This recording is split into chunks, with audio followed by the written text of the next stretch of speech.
जम नं लं मं सं शं सं हं लं क्षं सांगसपरिवार श्री वरसिद्धि विनायक स्वामी प्राणः इह प्राणः ओमां ह्रीं क्रों श्री वरसिद्धि विनायक स्वामी जीवः इह जीवः ओमां ह्रीं क्रों श्री वरसिद्धि विनायक स्वामी सर्वेन्द्रियाणि वान् मनस्त्वचक्षुश्रोत्रजिह्वाघ्राण इहै वागतिष्ठन्तु स्वाहा ओम असुनी देवनस्माचक्षुस्मन प्राणविहनो चक्मशेन सूर्यवचनं तमरुदे मलयान स्वस्ति अमृतं वै प्राणा अमृतमप प्राणा यथास्थानम् उपह्वयते च परिस्वामिन् सर्वजगन्नाथ यावत् पूजा अवसानकम् तावत् मम प्रीतिभावेन बिम्बेऽस्मिन् विग्रहेऽस्मिन् कलशेऽस्मिन् मंडपेऽस्मिन् सन्निधिं कुरु नक्षत्र वेंडी मंडप देवतల దగ్గర మట్టి వినాయకుడి దగ్గర కలశం దగ్గర పైన స్వామివారి పాద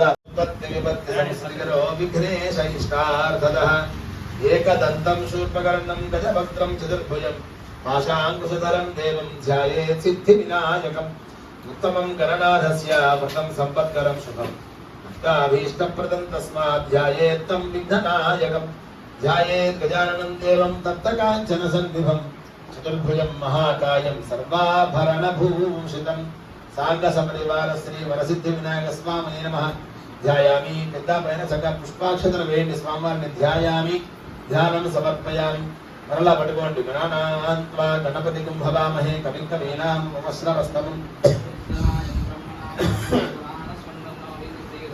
श्री महागणाधिपतये नमः अत्रागच्छ जगद्वन्द्या सुरराजार्चितेश्वर अनाथनाथ सर्वज्ञ गौरी गर्भसमुद्भव आवाहयामि आवाहनं समर्पयामि स्वामिवारि కూర్చున్న పీట తాకండి సింహాసనంగా భావన చేయండి మౌక్తికైః పుష్యరాగైశ్చ నానారత్నైర్విరాజితం రత్నసింహాసనం చారు ప్రీత్యర్థం పరినిర్వహ్యతాం శ్రీ వరసిద్ధి వినాయక స్వామినే నమః రత్నసింహాసనం పరికల్పయామి ఉద్ధరణితో నీరు పట్టుకోండి స్వామివారి దగ్గర समर्पयामि नाक वदिलिपेडुगान गजवक्त्र नमस्तेस्तु सर्वाभीष्टप्रदायक भक्त्या पाद्यं मया दत्तं प्रधानद्विरदानन श्री वरसिद्धि विनायक स्वामिने नमः पादयोः पयनिंచి చక్క స్వామివారికి కొత్త స్వామివారి చూపించి హరివిల్లు వదిలిపెట్టండి ఒకసారి వదిలిపెట్టండి పాదయోः పాద్యం సమర్పయామి మరలా పట్టుకోండి గౌరీ పుత్ర నమస్తేస్తు శంకర ప్రియనందన గృహానార్ఘ్యం మయా దత్తం గంధం పుష్పాక్షతైర్యుతం सांग सपरिवार श्री वरसिद्धि विनायक स्वामिने नमः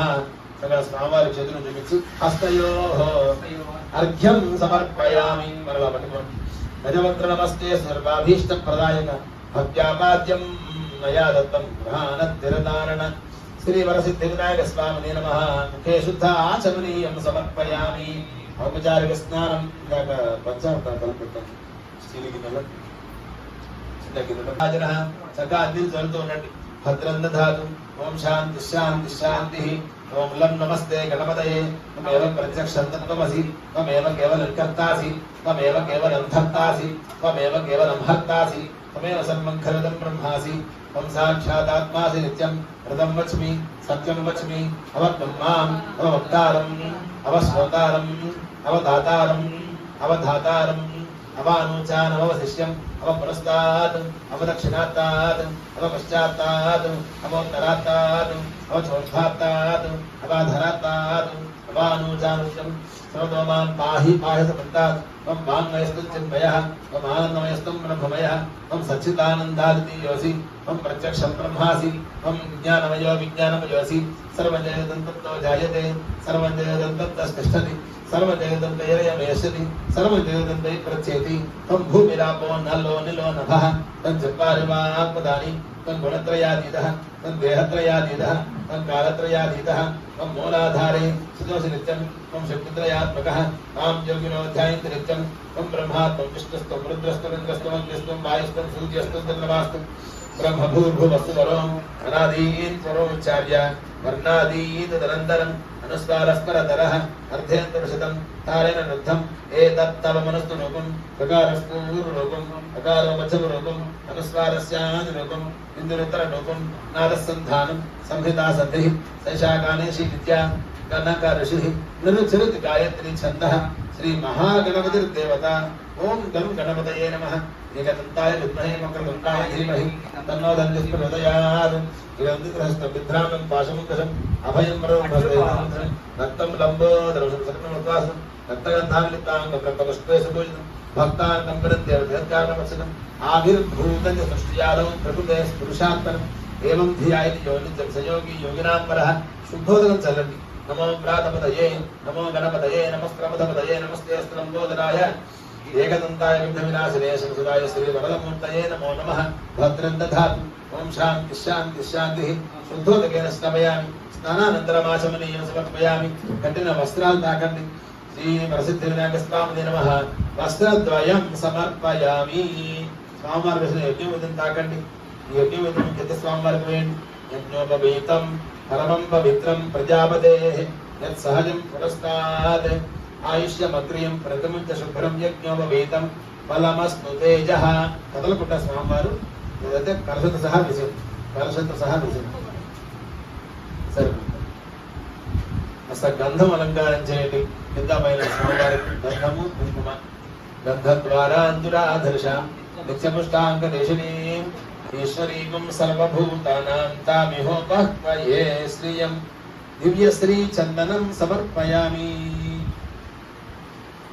కలశం మీద పసుపు కుంకుమ వేయండి స్వామివారి పాదాల దగ్గర కూడా కాస్త వేయండి హరిద్రంచ మయా నీతం దేవి కళ్యాణదాయిని సౌభాగ్యవర్ధనం నిత్యం గృహాణ హరివల్లభే హరిప్రియాయే నమః హరిద్రాచూర్ణం సమర్పయామి కుంకుమం శోభనం దివ్యం సర్వదా మంగళప్రదం మయా నీతం ప్రదాస్యామి తుభ్యం దాస్యామి సుందరి కుంకుమలేపనం సమర్పయామి కస్తూరీ కుంకుమాన్వితం లేపనం సురశ్రేష్ఠ ప్రీత్యర్థం ప్రతిగృహ్యతాం దివ్యశ్రీ సింధూరం సమర్పయామి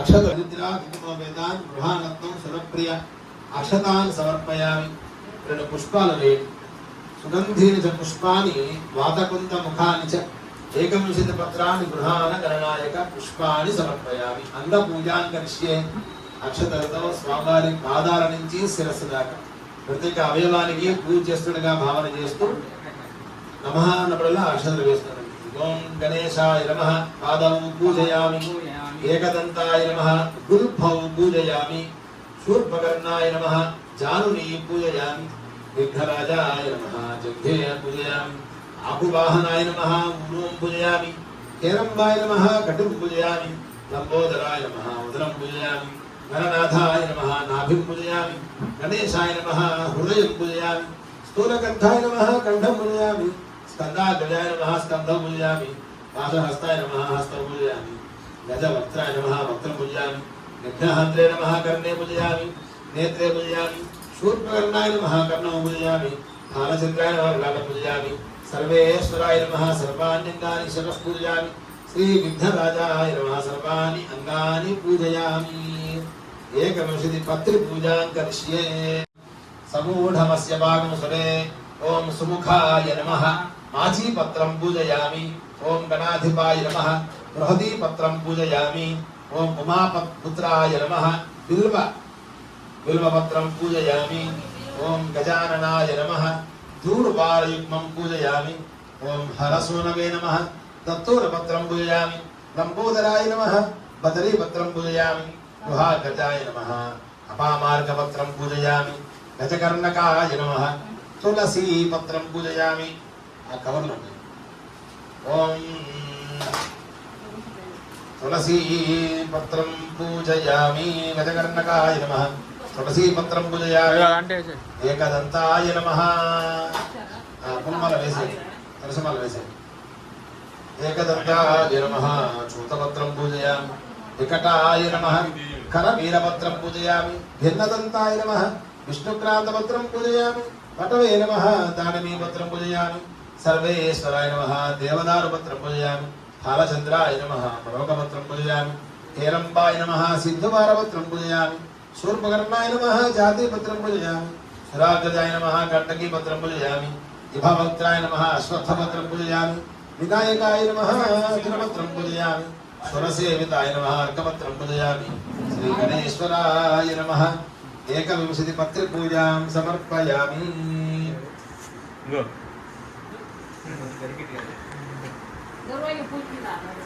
ఈశపుత్రాయ నమః దుర్వాయుగ్మం పూజయామి.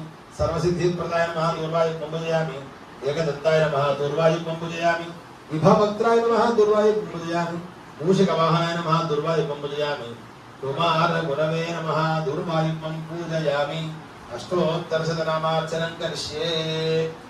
ఆ దూర్వ పుష్పాలు చక్కగా స్వామివారికి పూజ చేస్తుండండి. కింద పైన ఓం గణ్యాయ నమః, ఓం మంగళపూజ్యాయ నమః, ఓం మంగళకామాయ నమః, ఓం భక్తనిధయే నమః, ఓం భావగమ్యాయ నమః, ఓం మంగళప్రదాయ నమః, ఓం అవ్యక్తాయ నమః, ఓం అపాకృత పరాక్రమాయ నమః, ఓం సత్యధర్మిణే నమః, ఓం సాక్షిణే నమః, ఓం సంసారాంబునిధయే నమః, ఓం మహేశాయ నమః, ఓం దివ్యాంగాయ నమః, ఓం మణికుజ్జనే మేఖలాయ నమః, ఓం సమస్తదేవతామూర్తయే నమః, ఓం బ్రహ్మచారిణే నమః, ఓం బ్రహ్మరూపిణే నమః, ఓం బ్రహ్మవిద్యాధరాయ నమః, ఓం జిష్ణవే నమః, ఓం సహిష్ణవే నమః, ఓం సతతోత్థితాయ నమః, ఓం విఘాతకారిణే నమః, ఓం విశ్వదృశే నమః, ఓం విశ్వరక్షాకృతే నమః, ఓం కళ్యాణగుణవే నమః, ఓం ఉన్మత్తవేషాయ నమః, ఓం పరచితే నమః, ఓం సమజగదాధారాయ నమః, ఓం సర్వైశ్వర్యప్రదాయ నమః, ఓం అగ్నాంతాచీతచిత్రభవే నమః, శ్రీ విఘ్నేశ్వరాయ నమః, సుముఖాయ నమః, ఏకదంతాయ నమః, కపిలాయ నమః, గజగణకాయ నమః, లంబోదరాయ నమః, అంగనాయ నమః,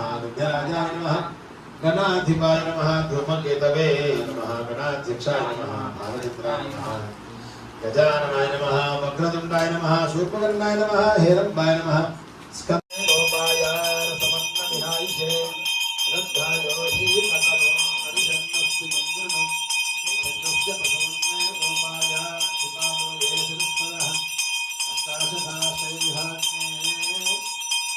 ఏషైకశఠాసుదాః సంతతశ్రీరస్తు సమస్తమంగళాని భవంతు నిత్యశ్రీరస్తు నిత్యమంగళాని భవంతు. వరసిద్ధివినాయక స్వామినే నమో నమః. కర్పూరమంగళనీరాజనం దర్శయామి. ఆలకిస్తున్నాడు. ఒకనొక సందర్భంలో నైమిషారణ్యంలో సత్రయాగం చేస్తూ ఉన్నారు సౌనకాది మహర్షులు. సకల కథ విశారదులకు సూత మహర్షిని ఒకనాడు విఘ్నేశ్వర ఉత్పత్తి, చంద్రదర్శన దోష కారణము, శాపమోక్ష ప్రకారము చెప్పాలి అని కోరగా అప్పుడు చెప్పసాగాడు ఆ యొక్క సూత మహర్షి వారు సౌనకాది మహర్షులతో. పూర్వము గజరూపాన్ని ఉన్నటువంటి ఒక రాక్షసేశ్వరుడు గజాసురుడు శివుణ్ణి కూర్చి ఘోర తపస్సు ఆచరించాడు. ఆ శివుడు ప్రత్యక్షమై ఏమి కావాలో కోరుకో అన్నట్ట. గజాసురుడు స్వార్థపరుడై, ఈశ్వర నిన్ను ఎప్పుడూ నేను మాత్రమే అర్చన చేస్తూ ఉండేట్టుగా, ఎప్పుడూ నా యొక్క ఉదర భాగంలోనే నీవు కొలువు తీరేట్టుగా నాకు వరం ఇవ్వయ్యా అని ప్రార్థన చేశాట. గజాసురుడు స్వార్థము కోరిక కోరినప్పటికీ అతని తపస్సును మెచ్చిన పరమేశ్వరుడు ఎప్పుడు కూడా నీ యొక్క కుక్షి భాగమంతే నేను ఉంటాను అని చెప్పి మాటిచ్చి లింగ రూపంలో చక్కగా ఈశ్వరుడు ఆ యొక్క గజాసురుడి యొక్క కుక్షిలో నిక్షిప్తమైపోయాట. ఇలా జరిగి చాలా కాలం గడిచిపోయింది. ఒక పక్కన ఆ యొక్క స్వామివారి కైలాసంలో పార్వతీ అమ్మవారు, ముల్లోకాల్లో సకల దేవతలందరూ ఈశ్వరుడు ఎక్కడికి వెళ్ళాడు, ఎప్పుడు వస్తాడా అని ఎదురు చూస్తూ ఉన్నారట. ఎప్పుడు సేవలు చేసుకుందామా అని ఆ ప్రమద గణాలందరూ కూడా. చాలా కాలం గడిచిపోతూ ఉంది, రోజులు గడుస్తున్నాయి, ఇంకా ఈశ్వరుడు రాలేదు. వేరే వారి ద్వారా అమ్మవారు తెలుసుకునే ఆ వార్తని తన సోదరుడైనటువంటి విష్ణుమూర్తి దగ్గర వచ్చి, సోదర ఈశ్వరుడు ఇలాగ గజాసురుడి యొక్క కుక్షేంద్ర నిక్షిప్తమై ఉన్నాడు, తగిన ఉపాయం చేసి మీరే ఆ యొక్క ఈశ్వరుడిని బయటకు తీసుకొచ్చే ఏర్పాటు చేయండి అని ప్రార్థన చేయగా పార్వతీ అమ్మవారు, విష్ణుమూర్తి, దేవతలు, ఇంద్రాది దేవతలు, అలాగే నందీశ్వరుడు అందరూ కూడా గంగిరెద్దుల మేళం ఒక వేషాన్ని వేస్తుంది. చక్కగా గంగిరెద్దులాగా ఆ యొక్క నందీశ్వరుడిని అలంకరించి అందరూ కూడా తలా యొక్క వాయిద్యాన్ని పట్టుకుని చిరుగంటలు, సన్నాయి, మృదంగము అవన్నీ ధరించి గజాసురుడి యొక్క పట్టణంలో ఆ విధంగా గంగిరెద్దుల మేళం ఆడించే వాళ్ళగా నాట్యాలు చేస్తూ రకరకాల ధ్వనులు చేస్తూ ఆ యొక్క ఎద్దును ఆడిస్తున్నారట. సరే గజాసురుడికి చెప్పారట ఆ యొక్క ప్రజలు, మహారాజా గంగిరెద్దుల మేళం వాడు ఒకడు వచ్చాడు, చాలా అద్భుతంగా నందీశ్వరుడు ఆ యొక్క గంగిరెద్దు ఆడుతోంది, మీరు కూడా చూడండి అని చెప్పగా తన ఎదురుగుండా తన భవనంలో పిలిపించుకున్నాడు. ఆ గంగిరెద్దు మేళం అని ఆడించాడు. చాలా అద్భుతంగా ఆనందాన్ని పొందాడు గజాసురుడు ఆ గంగిరెద్దు మేళం ద్వారా. అప్పుడు ఆ గజాసురుడు అంటున్నాడు ఆ యొక్క గంగిరెద్దులు ఆడించే వారితో, చాలా అద్భుతంగా గంగిరెద్దులు ఆడించావయ్యా, మీకు ఏమి కావాలో కోరుకోండి, తప్పకుండా ఇస్తానన్నాడు గజాసురుడు. అప్పుడు అతను అంటున్నాడు, విష్ణుమూర్తిని ఆ గజాసురుడి యొక్క గంగిరెద్దును ఆడించే వాడి రూపంలో ఉన్న విష్ణుమూర్తి గజాసుర మహారాజా మరి ఇచ్చాక మాట తప్పరు కదా అన్నట్టు. నేను మాట తప్పే ప్రసక్తే లేదయ్యా, ఏమి కావాలో కోరుకో అన్నాడు. మహా అయితే ఏం కోరుతారు దరిద్రుల వారు, ఒక 2-3 బస్తాలు బియ్యమో లేదా బంగారు పథకమో ఏదో కోరుతారులే అనుకున్నాడు తప్ప తను ఈ విష్ణుమూర్తి ఇలా ఉంచారని చెప్పి అతనికి తెలియదు అనమాట. అప్పుడే ఎప్పుడు గర్వంతో మనం వరాలు ఇస్తూ ఉండకూడదు, అలాగే కోరుకుంటూ ఉండకూడదు. సరే అప్పుడు వెంటనే ఎప్పుడైతే గజాసురుడు మాటిచ్చాడో విష్ణుమూర్తి ఇంద్రాది దేవతలు నందీశ్వరుడు వారి వారి యొక్క సొంత స్వరూపాన్ని పొందారు. ఆశ్చర్యపోయాడు గజాసురుడు. అప్పుడు అంటున్నాడు మహావిష్ణువు, గజాసురా నీవు ఇచ్చిన మాట ప్రకారం నీ కుక్షిలో, కుక్షి అంటే కడుపు, కక్షాభ్యాన్ నమః అంట మహాన్యాసంలో. సరే నీ యొక్క కడుపులో ఉన్నటువంటి ఆ యొక్క ఈశ్వరుని మాకు అందజేయాలి. అప్పుడు ఆ గజాసురుడు చాలా మోసపోయాను కదా అని బాధపడుతూ, నా అంతా నేను ఈశ్వరుని మీకు ఇవ్వలేను, మీకు చేతనేదే కనుక మీరే ఈశ్వరుని తీసుకెళ్ళండి అని చెప్పగా అప్పుడు విష్ణుమూర్తి సైగ చేశాడు నందీశ్వరుడికి. నందీశ్వరుడు తన యొక్క బాడీ అయిన కొమ్ములతో ఆ గజాసురుడి యొక్క ఉదరాన్ని చీల్చి ఈశ్వరుని బయటికి తీసుకొచ్చాట. వెంటనే గజాసురుడు మూర్ఛని కిందపడిపోయి బాధపడుతూ ఈశ్వరుడితో ఇట్లా అంటున్నట్ట, ఈశ్వర నన్ను ఈ విధంగా చేయడం ఏమైనా న్యాయంగా ఉందా స్వామి అని బాధపడుతున్నట్ట. గజాసుర ఎప్పుడు కూడా స్వార్థ చిత్తంతో వరాలు కోరుకోకూడదయ్యా, ఎప్పుడు కూడా పరోపకారార్థమిదం శరీరం, ఆ విధంగా నలుగురికి ఉపయోగపడే కోరికలు కోరుకోవాలి. స్వార్థపరంగా కోరికలు కోరుకుంటే ఆనాటికి తీరినట్టే ఉంటాయి కానీ రేపు అన్న రోజు ఇబ్బందులు వస్తాయని హితం పలికాడు. గజాసురుడు వల్ల ప్రార్థన చేస్తున్నాడు ఈశ్వరుని, ఈశ్వర నాకు చిన్న వరం, నాకు చిన్న కోరిక ఉందయ్యా, నేను ఎప్పుడూ నీ యొక్క సన్నిధానంలోనే ఉండాలి, నా చర్మాన్ని నీవు ధరించాలి, నా యొక్క శిరస్సు ముల్లోకాల్లో కూడా పూజ్యంగా ఉండాలి, ఈ వరమవయ్యా అని ప్రార్థన చేశాడు. ఈశ్వరుడు తథాస్తు అట్లే అగుగాక, నీవు ఒక అరణ్యానికి వెళ్ళి ఉత్తర దిక్కుగా తలపెట్టుకుని తపస్సు చేస్తూ ఉండు, నీ కోరిక ఒకనాటికి సిద్ధిస్తుంది అని చెప్పి ఈశ్వరుడు ఆ గజాసుడికి వరమిచ్చి అక్కడికి అంతర్ధానం అయిపోయాడు.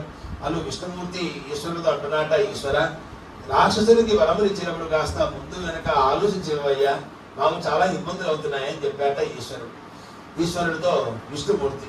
సరే విష్ణుమూర్తి వైకుంఠానికి వెళ్ళిపోయాడు, ఇంద్రుడు స్వర్గానికి వెళ్ళిపోయాడు. ఈశ్వరుడు నందీశ్వరుడితో భృంగీశ్వరుడితో శివ ప్రమథ గణాలతో పరివేశించబడి నంది వాహనాన్ని ఎక్కి కైలాసానికి ప్రయాణమయ్యాడు.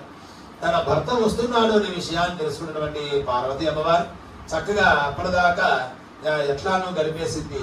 అభ్యంగన స్నానం చేసి సర్వాలంకార శోభితంగా తన భర్తకి ఎదురుద్దామని చెప్పి అభ్యంగన స్నానం చేస్తూ సున్నిపిండి, ఉసిరిపిండి మొదలైన పిండులన్నీ కూడా తన ఒంటికి పట్టించుకుని నలుగు పిండి, ఆ నలుగు పిండితో తీసి ఒక చిన్న బొమ్మలాగా తయారు చేసిందిట. ఆ బొమ్మ చాలా అందంగా ముచ్చటగా అనిపించింది అమ్మవారికి.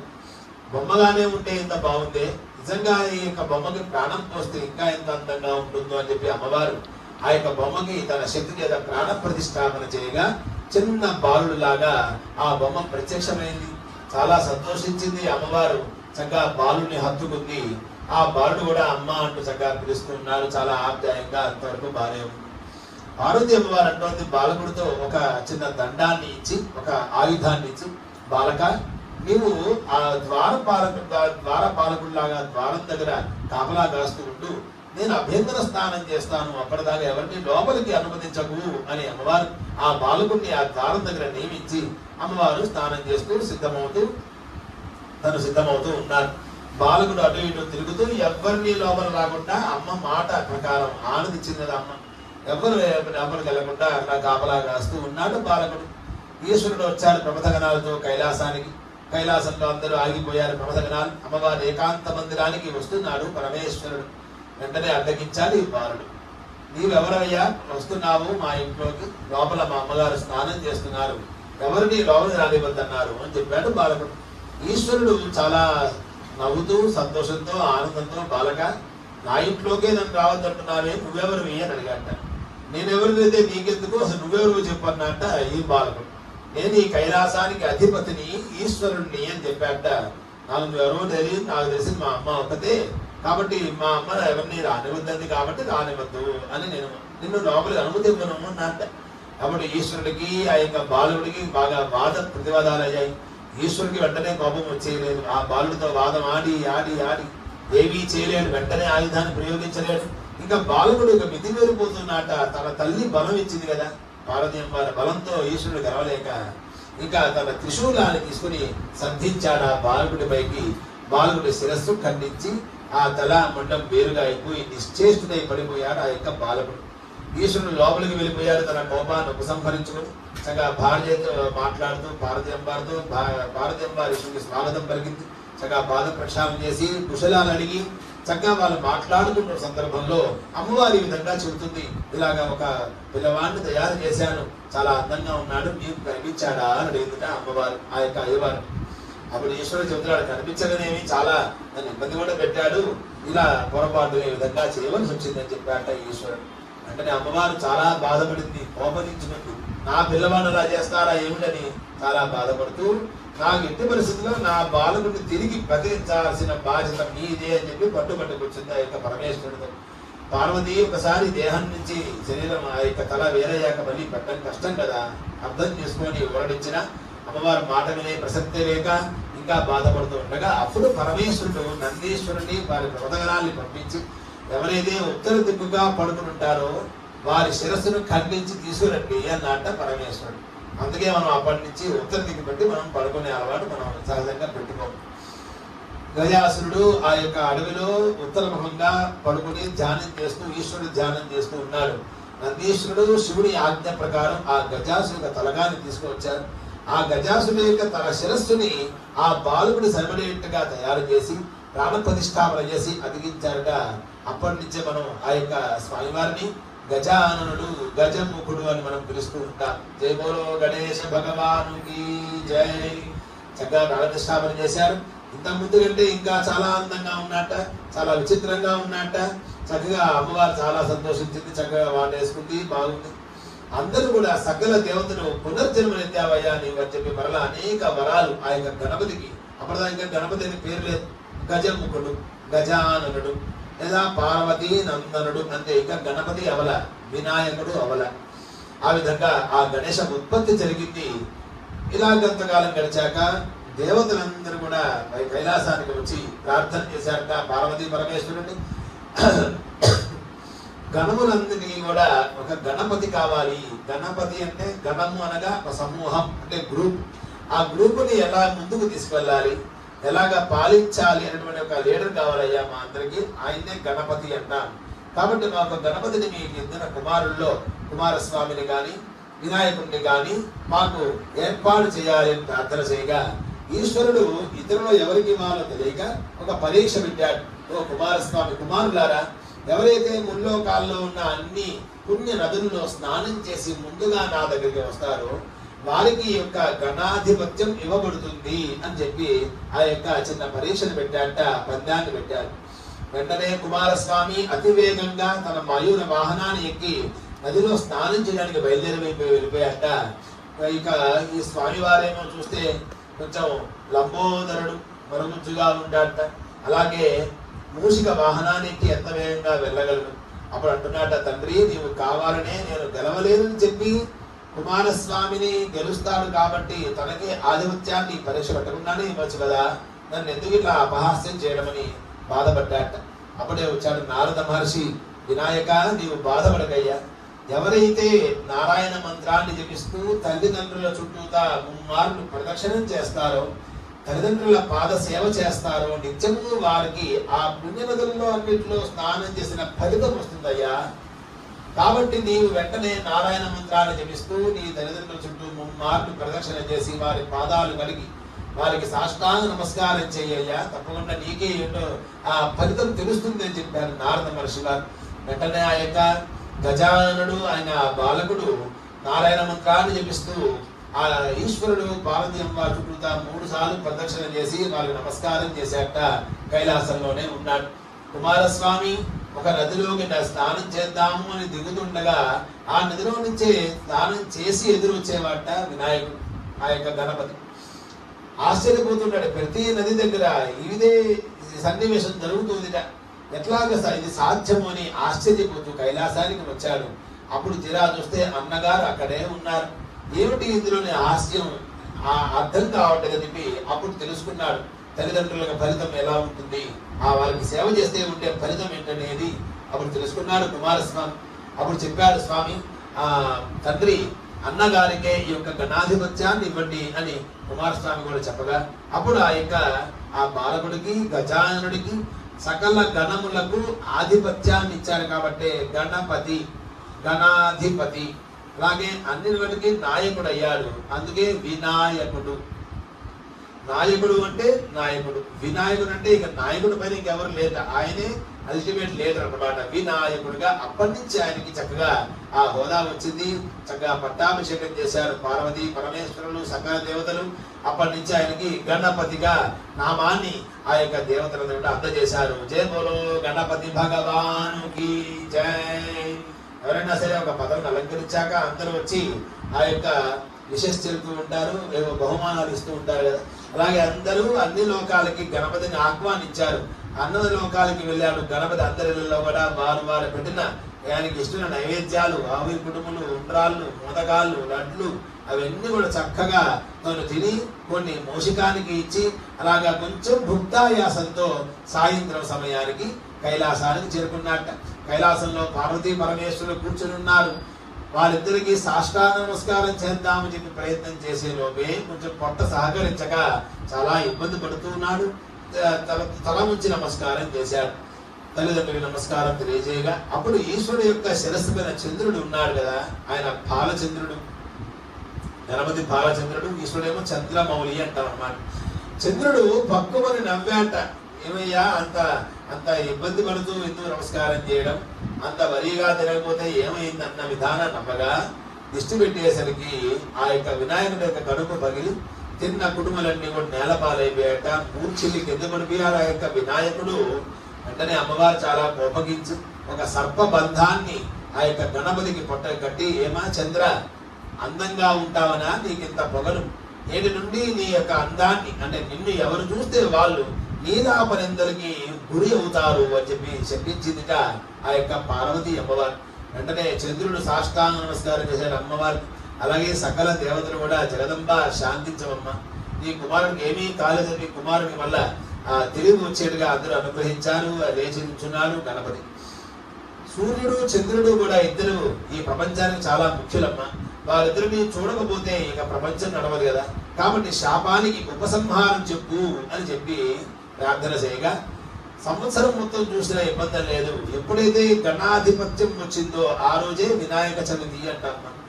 ఆ రోజు ఎవరైతే చంద్రుడిని చూస్తారో వారికి నీలాపనిందలు కలుగుతాయి అని చెప్పి ఆ మొత్తం శాపాన్ని అమ్మవారు ఉపసంహరించింది. అందరూ చాలా సంతోషపడ్డారు. ఆ విధంగా ఆ చంద్రుడి కథ అంతా ముగిశాక ఇంకా కొంతకాలం గడిచేసరికి ఈ యొక్క సప్త ఋషులు ఒకసారి యజ్ఞం చేస్తూ ఉన్నారట. వినాయక చవితి నాడు సాయంకాలం పూట ఆ యజ్ఞం పూర్తయింది, ప్రదక్షిణం చేస్తూ ఉన్నారు. ఒకనాడు ఈ యొక్క సప్త ఋషుల భార్యలందరూ కూడా యజ్ఞానికి సమిధులు పోస్తూ చంద్రుని చూడడం జరిగిందిట వినాయక చవితి నాడు సాయంకాలం పూట. సరే సప్తఋషులందరూ కూడా యజ్ఞాన్ని చుట్టూ ప్రదక్షిణాలు చేస్తున్నారు. యజ్ఞేశ్వరుడు సప్తఋషుల భార్యలను చూసి మోహితుడయ్యాట. అప్పుడు ఆ విషయాన్ని గమనించింది స్వాహాదేవి, ఆయన తన భార్య, యజ్ఞేశ్వరుడి భార్య స్వాహాదేవి, స్వధాదేవి అంటారు. సప్తఋషుల భార్యల అందరి స్వరూపాలు ఈ స్వాహాదేవి ధరించి యజ్ఞేశ్వరుని సంతోషపెట్టిందిట. సప్తఋషులు చూశారు యజ్ఞేశ్వరుణ్ణి. వారితో ఉన్న స్వాహాదేవిని స్వాహాదేవిగా అనుకోకుండా వారి వారి భార్యలే అని చెప్పి ఆ అందరి సప్తఋషుల భార్యలు కూడా వారిని విడిచిపెట్టేశారట యజ్ఞేశ్వరుడితో అలాగా కలిసినందుకు గాను. ఆ సప్తఋషుల భార్యలందరూ ఆ యొక్క బ్రహ్మదేవుడి దగ్గరికి వెళ్ళారు. స్వామి ఏమిటి మా పరిస్థితి అని. అప్పుడు బ్రహ్మదేవుడు పిలిపించారు సప్తఋషుల్ని.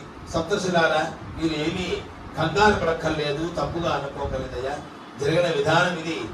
వినాయక చవితి నాడు చంద్రుడిని చూశారు కాబట్టి ఈ విధంగా జరిగింది. వారు తప్పేమీ లేదు. యజ్ఞేశ్వరుడితో ఉన్నది స్వాహాదేవి, స్వధాదేవి మాత్రమే. నీ భార్యలతో కూడా మహాపతివ్రతని చెప్పి బ్రహ్మదేవుడు చెప్పగా అప్పుడు ఆ యొక్క సప్త ఋషులందరూ కూడా మరలా వారిని తీసుకోవడం జరిగింది వెనక్కి. ఇలా కొంతకాలం గడిచింది. శ్రీకృష్ణ పరమాత్మ ఒకనాటి సాయంకాలం పూట ప్రతిరోజు కూడా ఆవుల్ని చక్కగా పాలిస్తూ ఉండేవాడు, పాలు పితుకుతూ ఉండేవాడు, తను తీసుకుంటూ ఉండేవాడు.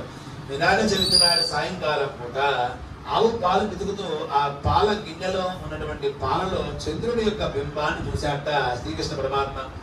తనే చాటింపు వేయించుకున్నాడు ఆ రోజు. ఇవాళ వినాయక చవితి, ఎవరు కూడా చంద్రుడిని చూడకండి అని చాటింపు వేయించుకున్నప్పటికీ పొరపాటున ఆ పాలగిరిలో చూడాల్సిన పరిస్థితి ఏర్పడింది. అయ్యో, నాకు చంద్రుడు కనిపించాడే వినాయక చవితి నాడు, మరి చూద్దాం ఎటువంటి నింద రాబోతోందో నాకు అని అలా అనుకున్నట్ట. ఎదురు చూస్తున్నాడు ఏం జరగబోతోందో అని. కొంతకాలం గడిచాక సత్రాజిత్తు అనేటువంటి మహారాజు సూర్య భగవాను అత్యంత విశేషంగా ఆరాధన చేసి శమంతకమణి అనే ఒక గొప్ప సంపాదించాడట. ఆ శమంతకమణి రోజుకి 8 బారుల బంగారాన్ని అలాగా ప్రత్యక్షంగా ఇస్తూ ఉండేది.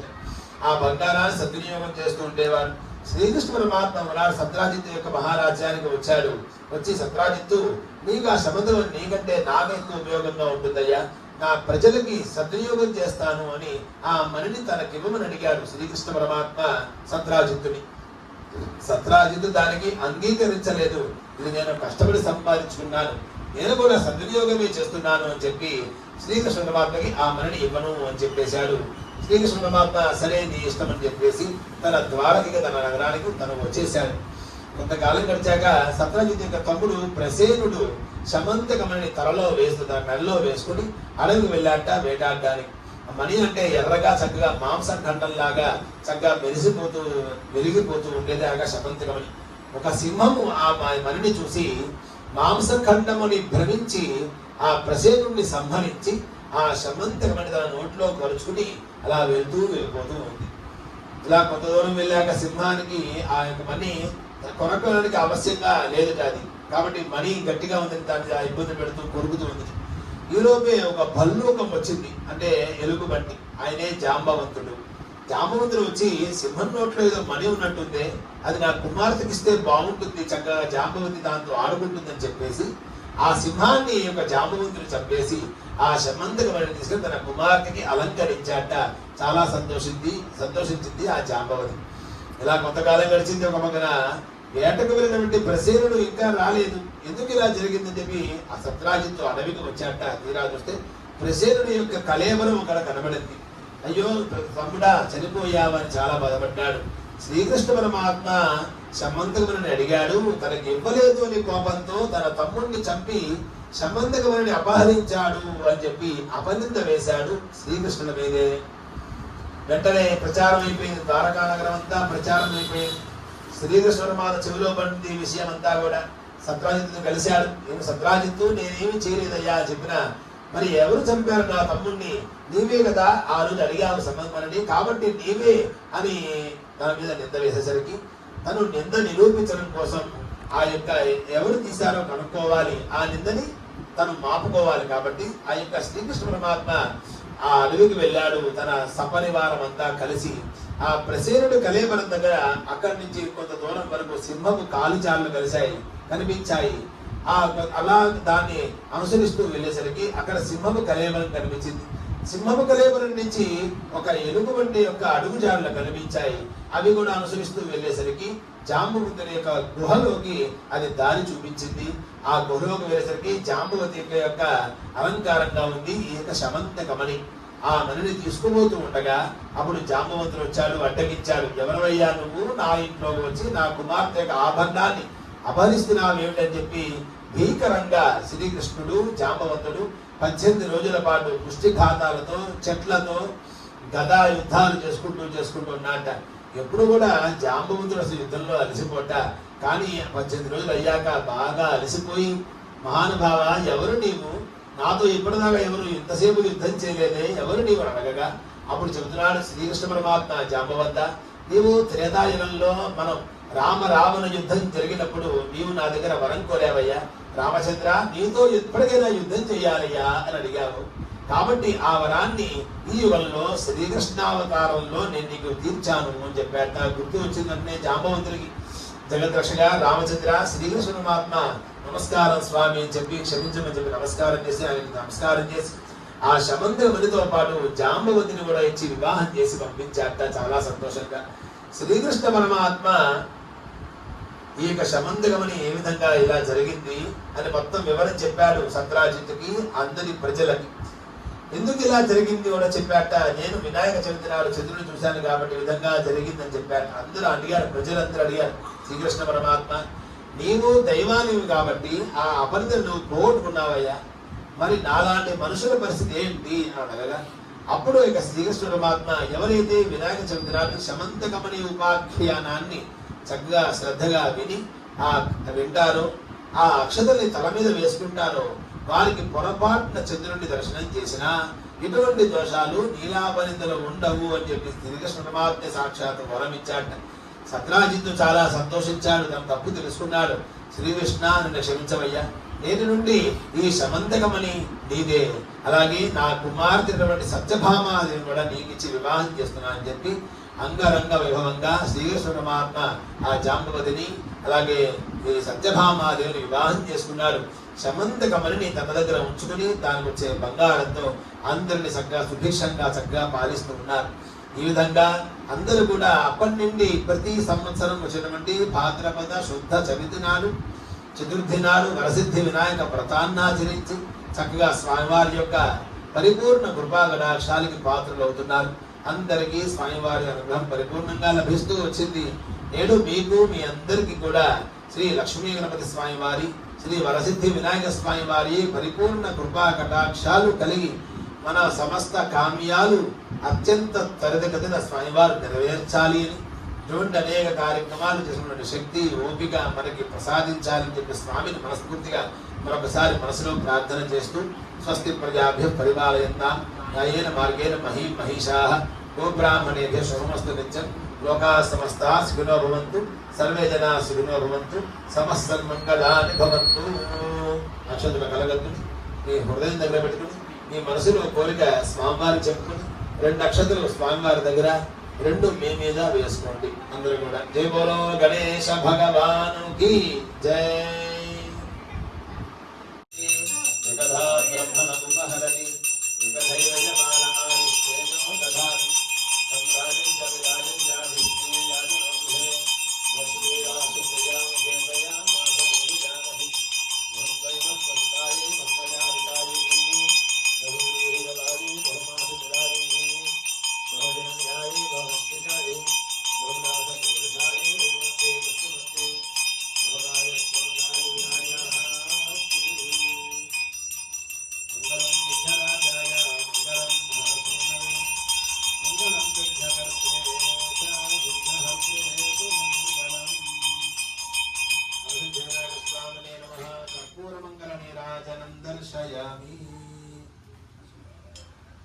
నీరాజనానంతరం శుద్ధాచమనీయం సమర్పయామి.